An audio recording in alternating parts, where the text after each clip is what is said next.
13:30 Loreggia, strada regionale 308. Alessandro Cauzzo, 39 anni, sta viaggiando da Castelfranco Veneto verso Padova in sella a una potente Harley Davidson.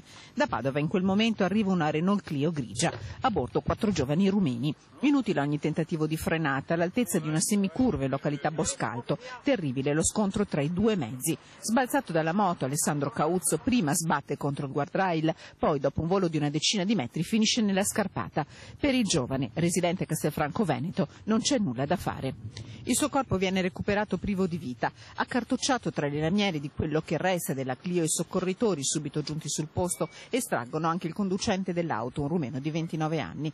Le sue condizioni appaiono subito gravissime, per questo viene trasportato in elicottero all'ospedale di Padova, dove lotta tra la vita e la morte. Feriti anche gli altri occupanti dell'auto, tutti ricoverati a Camposampiero. Sul posto per tutto il pomeriggio lavorano gli agenti della polizia locale del Camposampierese, che stanno ascoltando i testimoni per capire la dinamica e soprattutto il punto esatto del terribile scontro.